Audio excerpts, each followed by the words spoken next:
song just because the last few days for work, it has been like go, go, go, go, go. And I just flew in last night from Salt Lake from an event at midnight. So on the way here, I was trying to get in the mood by listening to church music. And I started to sing I Stand All Amazed. And I feel like that's like a typical song that most people know. However, apparently I don't know it very well, so I was like, okay, I'm just gonna play the actual song instead of just trying to sing it in my head. And so I put shuffle on my LDS station on Spotify, and that song played first. And I was like, okay, so Heavenly Father's like, okay, you don't know these words. If you're gonna sing it, know it, because I'm not amazed. So it was good to like have that song and kind of have that spirit brought in a little bit more. I wanted to start off with a poem, and because I went from different places in work to airplanes to here, I'm kind of working off paper, my phone, and my laptop, kind of wherever I could write. But I wrote this poem based off of the movie Up and kind of incorporated a little bit about what I want you to get out of things today. So, adventure awaits beyond your backyard, but stepping out of your comfort zone is always hard. Our minds have the power to take us to any destination because as kids, we have the wildest imagination.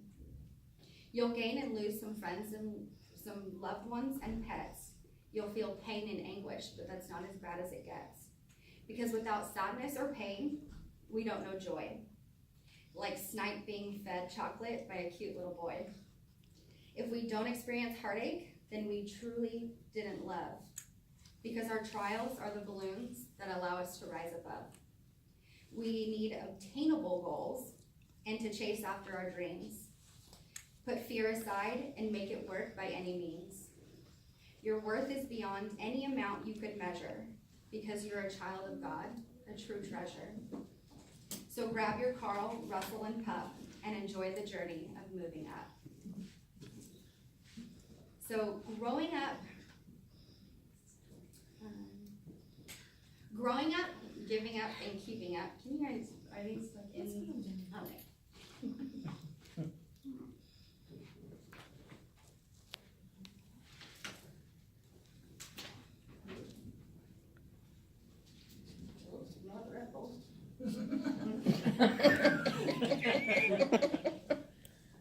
Okay, growing up, giving up, and keeping up all imply a level of moving up in life. Some of these come with setbacks or challenges that we don't think we can necessarily endure. For some, growing up is hard. Walt Disney said, growing old is mandatory, but growing up is optional. And typically you hear, grow up when somebody thinks you're being immature. And I'm very guilty of rolling my eyes and telling my 4- and 6-year-old to just grow up already. When they ask me to do something that maybe I'm just feeling too lazy to do. To be fair though, if you've ever been woken up at 6 a.m. on a Saturday by being poked in the eye and a little voice saying, "Mom, wake up, I want breakfast," then I'm sure you'd also agree that you wish they would just grow up and make their own breakfast already, or at least join in on today's fad of intermittent fasting. See you kiddos at noon. Growing up doesn't mean losing your childhood memories, your sense of adventure, or wild imagination. Growing up simply means balancing your required age-appropriate tasks, like working, paying bills, chores, the boring stuff, while remaining young at heart, seeking adventure and fun, and stepping out of your comfort zone. Maturity-wise, sometimes we need to swallow our pride and admit when we're wrong. But admitting you're wrong, or even asking for help, that doesn't mean giving up, it's called growing up. There's an infinite amount of times I have wanted to give up in life. From little things like struggling to learn how to tie my shoes, so I give up and go barefoot.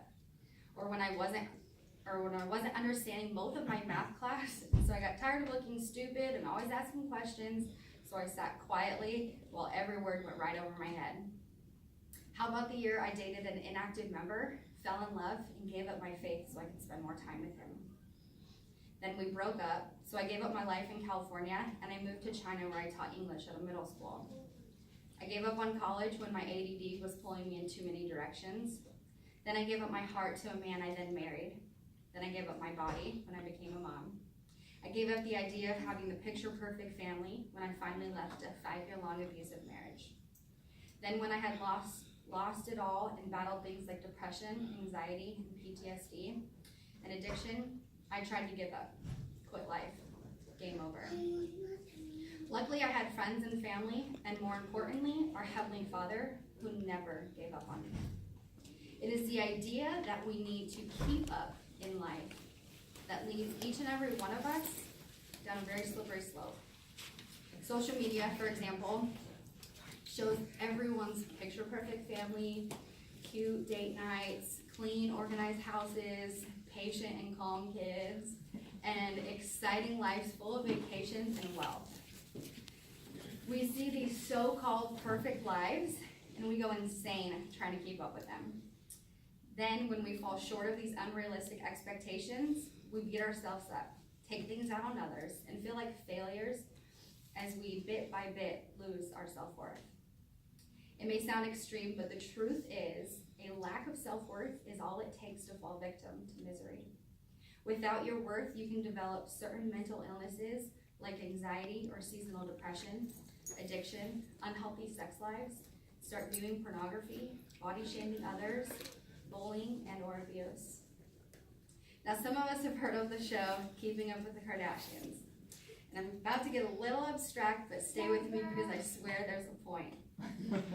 If you're unfamiliar with the show, it is a reality show following around the incredibly rich entrepreneurs, the Kardashians. They are known for their perfect curvy bodies, worldwide modeling gigs, and over-the-top dramatic lifestyle, clothing lines, and makeup products, and essentially just having millions of dollars to live this lavish life. It sounds legit, which is why hundreds of thousands of fans want to be like them, want to look like them, and they think that they are these flawless humans whose money can solve everything. And it is so easy to look at celebrities and other everyday civilians and instantly feel inadequate. But if you peel back the layers and get to really know other people, you'll learn that we're all struggling, we're all flawed, we just have different ways of hiding it. So if you do your research, you'll actually learn this about your picture-perfect Kardashians. The mother, Kris, who does it all as momager, yet she gets belittled by her kids, humiliated, and they demand things from her daily. Then you have former Olympian Bruce, who in his 60s divorced Kris and came out as Caitlyn, a transgender who is now possibly prettier than Kris. And I was thinking about this, that is like the worst turn of events. Okay? If you're gonna divorce me, take the house, date a model, be Mr. Cool Guy, but don't even try to become like a prettier woman than I am, right? So then you have Khloe, who is always known as the chubby, ugly sister. She marries the man of her dreams, find out she has infertility issues.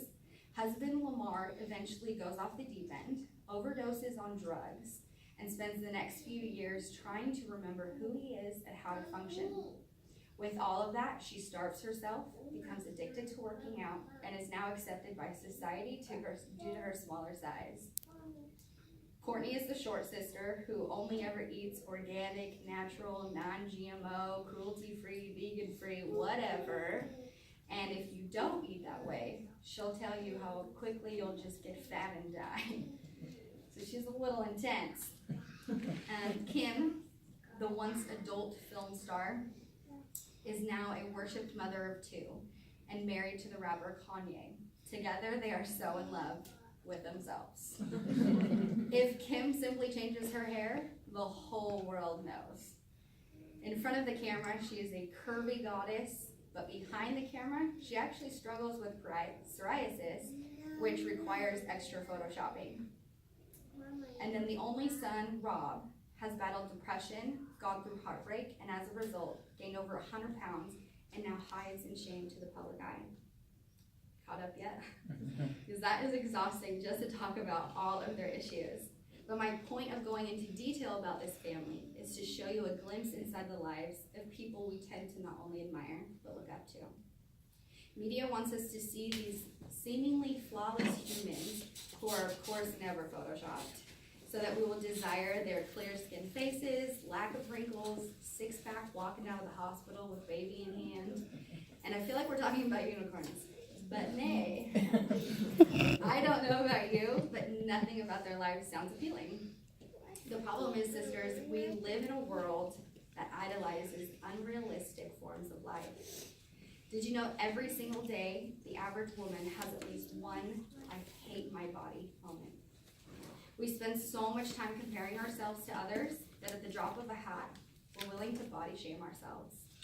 We try the oddest diets, we starve ourselves, wear all these body shapers, spend hours working out.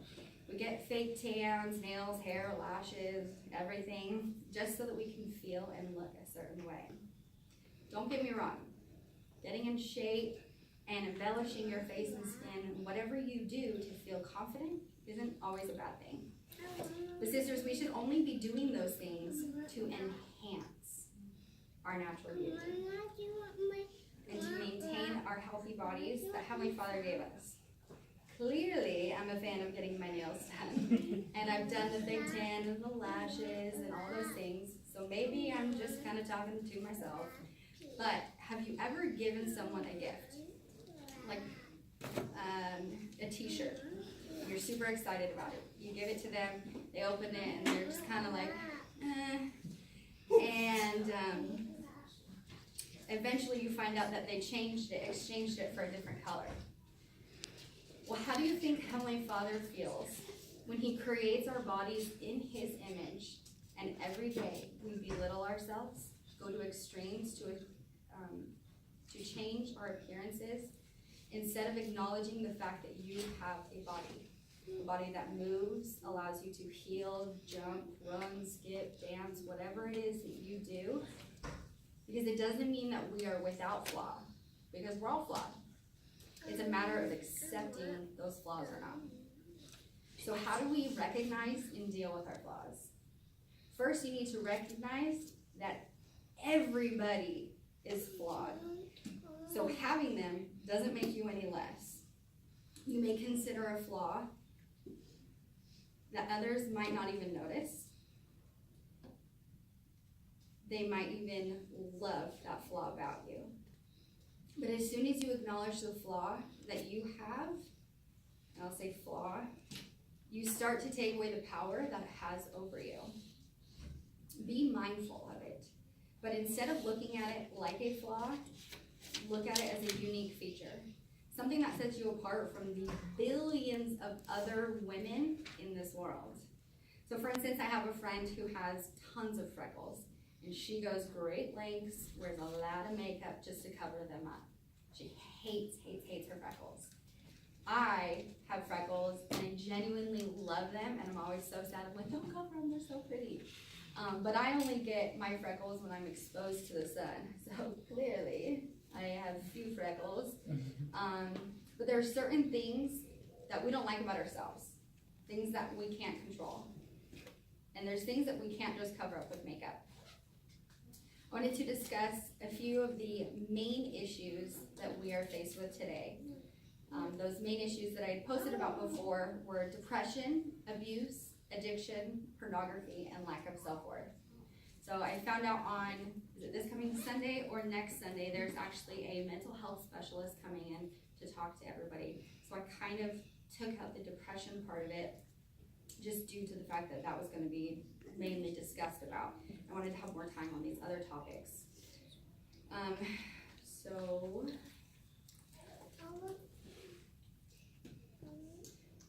I'm going to just go ahead and start out with abuse, which could be a triggering topic to some, or a little bit sensitive. But most people hear the word abuse and immediately think of physical violence. Unfortunately, there are multiple forms of abuse, such as mental, psychological, verbal, financial, sexual, economical, and physical abuse.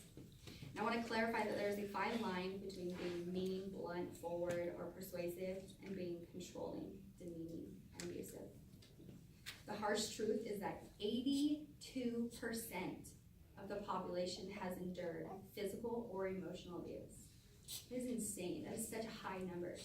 Physical abuse entails hitting, kicking, punching, slapping, hair pulling, or any pulling of the body, or any unwanted touching, violent or non-violent. I think that's super crucial to recognize. Non-violent. If it's unwanted, that is a form of abuse, as well as throwing things. Emotional and psychological abuse is undermining the victim's sense of worth, verbal threats, insults,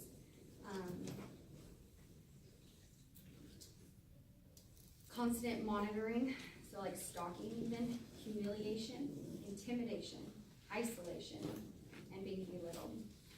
Sexual abuse is pressure or coercion of anything that is sexual nature, restricting access to birth control or condoms, sexual contact with someone who is not in control of their senses and cannot express consent. And I want to be very clear on what consent is, because this is something that there's no gray area. They either consented or they did not. Consent must be a verbal agreement in the moment. And I think this is crucial. It can't be later on. It can't be if they were under the influence of drugs or alcohol. I mean, it can't be prior to. And not saying no, that's not consent. There has to be a verbal agreement. Because being, not saying no is because of fear, and fear can create silence. Economical abuse threatens homelessness, not allowing you to work or forcing you to work, threatening your immigration status. There's financial abuse, withholding funds, taking all of your earned income for whatever they choose, needing to ask permission to spend money, causing a fight on whatever you spend. Then there's verbal abuse, like insulting you, humiliating you, body shaming, bringing up the past, racial slurs, yelling, telling your secrets to friends, family, or on social media. I do have a printout that you guys can come grab up later, but I wanted you to have the power and control wheel, and everything. There's all these different ways that that abuse can take place, and different examples so that you are aware on where that fine line is. Because abusers are smart, they're manipulative, and they can play the victim, they can be narcissists, they can be physically stronger than you, and they can have everyone else convinced that you are the abusive one or the crazy one, which is why it takes the average victim 7 times to leave their abuser. 7 times. That is crazy. Because people always hear about these relationships, like, why don't you just leave him? He's a jerk. Why don't you leave her? Blah, blah, blah. Because it's not that simple. It really isn't. You can't leave until it is safe to do so. Until you have a backup escape plan, support, a safe place to go, and possibly legal help like a restraining order or a safe house. Your abuser may threaten to take you or your kids, your family, or your friends if you leave, and they may have all the money. They may know a way to make you lose your job or to keep you under anything to keep you under their control. The biggest tactic they use is the emotional abuse and control. They hook you by showing you love, affection, and support. Then the tension builds, and a problem will arise, which leads to the act of abuse. Then they apologize and beg for your acceptance, your forgiveness, and beg you to stay. And then this cycle convinces you that they truly love you and that you are willing to change, that they are willing to change, and the love and affection starts all over again. And that is the cycle of abuse. The key ingredient to leaving any abusive person or situation is knowing your worth.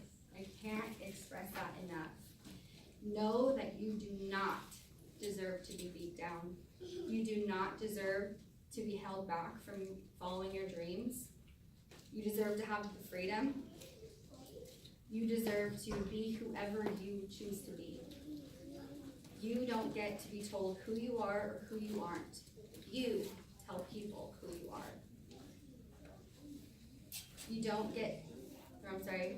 You need to get rid of any negativity in your life. So don't be afraid to pop the balloons on your house that are preventing you from going up. I'm gonna move over to addiction. There's not like an easy transition from these intense topics, but I'm not gonna spend a ton of time talking about this complex disease because like abuse, it variations from situation to situation, and so it has to be treated case by case. However, addiction is a disease, and people have addictive personalities, and that can be hereditary. Ultimately, anyone can become an addict, which is kind of scary. And technically, we're all addicts to some degree. We all have some form of addiction. I was trying to hide my Red Bull earlier. but you could be a vet suffering from PTSD. You could be homeless and using or selling drugs to survive. You could be hooked on painkillers after a surgery. You could be someone who tries drugs at a party for the very first time and immediately gets hooked. You could use drugs or drinking to numb the emotional pain that life hands us. Or you could simply grow up in poverty and selling drugs meant groceries on the table.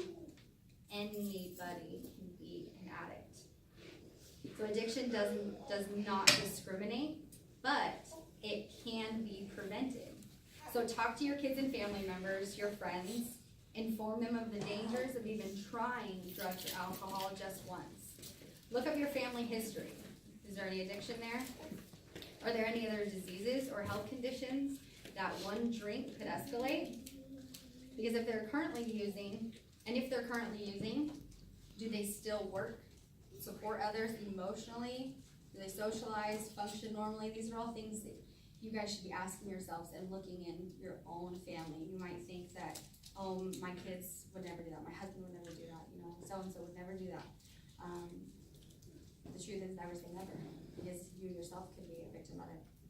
So I'm gonna wrap up the addiction by saying that no matter how hard you try, the truth is you cannot make somebody change, get help, or sober up. They have to want it for themselves, which I know from firsthand is excruciating, waiting for them to make that choice. But be patient and do what you have to do to take care of yourself, because you don't want them to bring you down. And if you enable them, you allow negativity in your life. I'm gonna switch over to pornography. Did you know, actually I wanna ask you guys a question first. What do you think the average age is for somebody to first view pornography? 7. 7? Yeah. Okay, so the average age to have sought out, not just seen, sought out pornography is 10 years old. That means that pornography is typically the very first interaction or exposure your children are having with sex. And I don't know about you, but that scares the life out of me, having a 4 and a 6-year-old, for multiple reasons, and especially knowing that that could be their first interaction. Be like, that's what they think love and sex is. So when you watch pornography, dopamine is released into your brain, allowing an emotional high and an arousal with every click. Sadly, pornography is everywhere nowadays. And since it's free, it's instant gratification. And that's part of like the appeal. What that means to me is that Satan not only has numbed us to things like nudity and crude humor, but he normalized the fact that it is accessible worldwide at the click of a button. So some bullet points about things about pornography that you should know. Number 1, it leads to a structural change in your brain, which essentially numbs your pleasure response. So normal day-to-day life activities become boring. Isn't that crazy that it affects you biologically watching something like that? Number 2, you develop gradual desensitization, which means you need more of it, and you need more of what you view. That has to kick up a notch. So imagine it like people who start to drink. Maybe they start out with a beer or 2 a night. Let's just say that, and eventually they're like, all right, well that's not doing anything anymore. So they have to go to a 6-pack, And so same thing with viewing pornography. It has to intensify in order to keep your mind and to chase those dopamine levels of that like arousal high and everything that you get from it. It's the reaction. And with that, number 3, it affects your libido, which is just your sex drive. Number 4, you lose the ability to imagine. That's wild. If you are watching something to so many different degrees, then eventually you can't imagine those things anymore. You can't imagine certain things because you've already seen it all. Or you're just like, I don't know. I can't even imagine that. Like, that's wild how that happens. Number 5, it threatens your spirituality, your relationships, and especially your children and family. Number 6, it promotes male dominance and abuse. And number 7, it lessens your ability to show empathy, love, and tender touch, and replaces those with anger, secrets, shame, guilt, and lust. I'm standing in front of you today as a recovered pornography addict. After I stopped allowing it in my marriage, my home, and my life, this is a breakup letter I wrote to pornography. And I still actually have the original letter I wrote. It says, "Dear pornography, I thought we had a good relationship. You were always there for me. A dirty little secret, so secretive. I didn't even know you already had a relationship with my husband. You lied to me. You knew all along that you would play a role in destroying my marriage. You were never even faithful. You were in a relationship with most of my friends, and you won. I could no longer compete with you. I will never look like that. I'll never act like that, because I'm real. But since I broke up with you, I regained my self-worth, my self-respect. I respected my body. I became a better partner and a mother because my anger left and my empathy returned. And now I'm on a mission to warn others about how porn kills love. I won't be careful of your feelings and say that it's not you, it's me. Because no, I am so glad that we broke up. And I want you to stop trying to contact me. Because remember, it's not me, it's you. I know that you guys have just kind of been bombarded with a ton of information. And if there's anything you take away from all of this, I'm going to do a few reminders for you. Each and every day, each and every one of you has so much worth and value to offer this world. You were created in the image of a perfect Heavenly Father. You truly do have talents and abilities that are unique and shouldn't be underplayed. You deserve a life full of love, support, positivity, freedom, and the knowledge that you are all daughters of a king. We come in all different shapes and sizes. We have different pasts. We walk different paths, and our futures will be different. But each day, get up, get out of bed, and remember that when God was creating this world, full of all the mountains, galaxies, and all these complex things, all the beauty that we have, he still looked down at earth and said, the world needs one of you. I can testify as someone who has made countless mistakes, hurt other people, neglected my duties, suffered depression, anxiety, PTSD, that sometimes we must break before we can shine. So keep your chin up and remember your worth, and know that God is only one prayer away. And with him, there is only one way to go, and that is up. I just wanted to play this song that I've kind of been listening to over and over again, and it's called I Am Enough.